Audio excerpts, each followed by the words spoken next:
Let's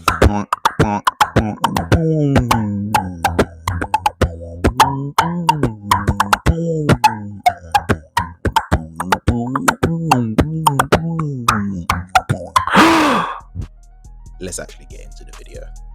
Yes, people, then welcome back to my channel and welcome back to my transfer show. I hope you are all blessed and well on this overcast Tuesday morning. Could be a bit better, but we're not going to complain. I did a 5k this morning. It's my first 5k in about 6 months, preparing for something very big. I'm going to let you all know about that in due time. But what you are here for is transfer rumors and who is coming in that Arsenal door. So before we get into this video, make sure you like, comment and subscribe. And before this video starts, just a quick word from my cousin. But wait a second, people. Hold on a second. This not right. 99% now subscribe. Yo, this video now move to you subscribe. Me I go wait. You subscribe? We can't forward now. Martin Zubimendi. When will he officially sign? Well. Well. Next question. See ya. I genuinely don't know. I thought he would have been signed in May. I thought he might have been signed this week because I said in another video, my previous transfer video, that I'm pretty sure he was going to sign this week. I did the timeline and everything else and this, that, and the other. But this post came out this morning and this comes from Gunner blog and it says here, and I quote, "The deal for Martin Zubimendi to Arsenal is effectively agreed pending a medical. However, confirmation may not be made until July, as Real Sociedad have expressed this preference due to accounting purposes." So it seems like it's not necessarily because of Arsenal why this deal was actually taking long to be completed. Now, whether that's because, I don't know, if it's a PSR thing to do with Real Sociedad in Spain, in the Liga, and this, that, and the other, I'm not sure what it is. But the reason why it seems that Arsenal haven't officially completed the deal to sign Martin Zubimendi, well, he hasn't had his medical yet. That is confirmed. And Sociedad don't want to pay or have the transfer go through until the 1st of July, it seems like. So will this deal get announced anytime soon? It's unlikely, but we hope and pray that it will. That's on Martin Zubimendi. Now let's talk about Leroy Sane. We've spoken about him on the show already. Now, if this was like 2016, 2017, and you said Arsenal interested in signing Leroy Sane, the Sane that was at Man City, fantastic player. When him and Sterling were on opposite wings, oh yeah, different player. He's gone on to Bayern Munich. He's had a decent time at Bayern Munich, but as we know, he's out of contract this summer. And it says here, and I quote, because this story broke yesterday, that Arsenal and Tottenham are both interested in Leroy Sane. We are the favourites. Tottenham and Arsenal are the two favourite clubs to sign him. This news broke yesterday as well. Arsenal have now taken concrete steps in signing the player. Sane wants to stay close to his family and therefore a move to London appeals to him. Then this morning, senior figures at Arsenal have now held talks with Leroy Sane, who was out of contract with Bayern Munich this summer. Sane can play on the right. He plays on the right, but we know he can play on the left with his time at Manchester City, as I said. Brilliant player. He turns 30 next year, January. Is this someone we need now? Because some of the talk on social media is that they don't want to sign Sane. They're not sure about Sane and everything else.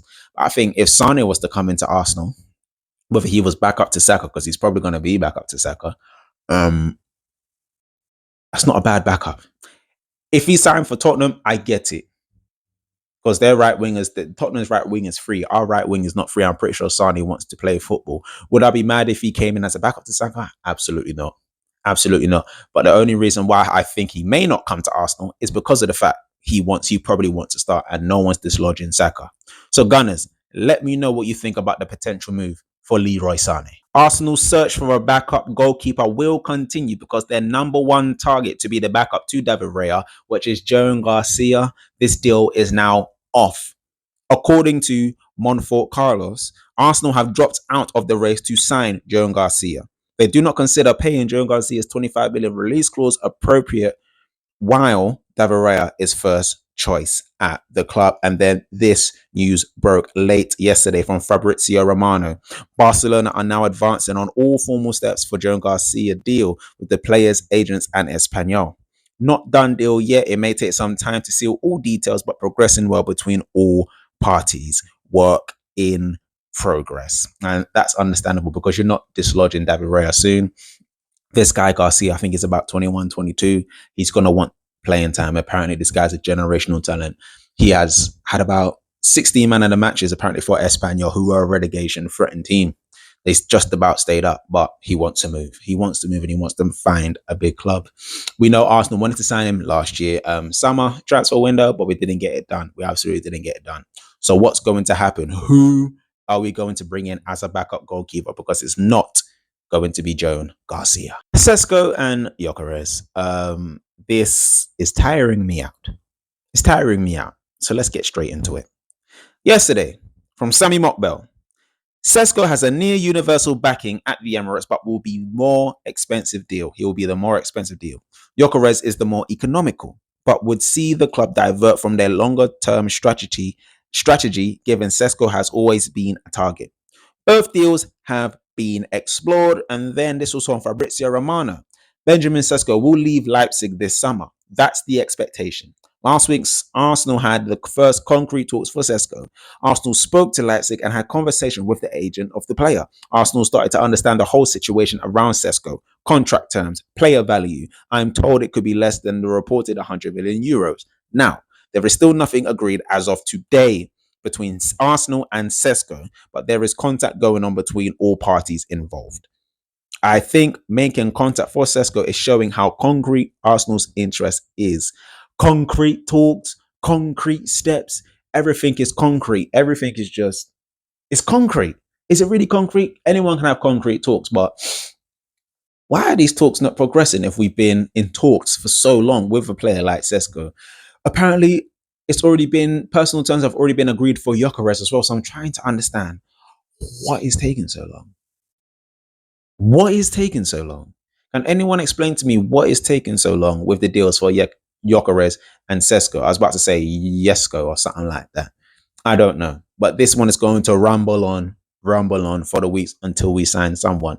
Sesko or Gyökeres? Who do you want? Let me know in the comments below. Now, Igor Tyon. You remember that name? If you've been watching the show, I gave that name to you on the first day of the transfer window a few days ago. That Arsenal were interested in signing this younger. Well, it says here, because this news broke this morning, Arsenal are set to sign the highly rated Blackburn Rovers striker Igor Tyon. Reports suggest that the Gunners have tabled an offer over $1 million, including performance-based add-ons for the 17-year-old star. One for the future at the end of the day, not one for now. Not one for now.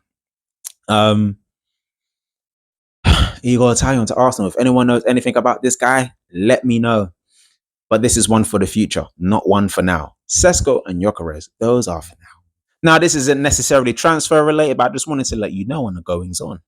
Gabriel Jesus is rehab for his ACL is going well. He posted his pictures on his Instagram, just showing that where he is. He's currently training back at one of his old clubs in Brazil, and his rehabilitation process is stepping up. And he'll probably be back around December or January. That's all I got to say on Jesus. Missed, because when that guy is fit, those first 6 months were brilliant. We know he's not been the same player since. When you get ACL in both your knees, that is just unfortunate. But he'll be coming back soon. And last but not least, because why not? I saw this on the internet this morning as well. What do you think about this for a third king? Now, in my opinion, I think it looks absolutely delightful. Absolutely delightful. If that is meant to be our third kit, oh my Lord, that's the kit I'm going to buy. I probably will buy the home kit at some point, but if there's one kit I want to buy first, if I see that third kit anywhere near any shops, oh my Lord, that one looks beautiful, in my opinion. But we'll cross that bridge when we get there. So that's it today for the transfer show. A short but sweet transfer show. So we know about Sesko and Gyökeres. Those talks are just still going on. Zubimendi might be delayed till July. Arsenal have started concrete talks. We've taken concrete steps with Sane. A youngster, Igor Tyon, may be coming in. We know Joan Garcia is off. How do you feel about all this news today, Gunners? If there's any breaking news, I'm going to keep you up to date. But we haven't had any breaking news. No Ornstein bombers, no, nothing. Nothing at all. So we wait. Even though we're seeing our rivals sign players, Cunha, Man United want to sign Mbeumo now. Chelsea signed a midfielder yesterday. Liverpool signed literally. Everyone else is signing apart from us. I just want us to see us bring these people through the doors. Hopefully, that'll be soon. So people, I hope you've enjoyed this video. Make sure you like, comment, and subscribe to the channel to make sure you stay up to date with all the latest rumors surrounding Arsenal regarding transfers. And we'll be back tomorrow. Love and guidance, people. Peace.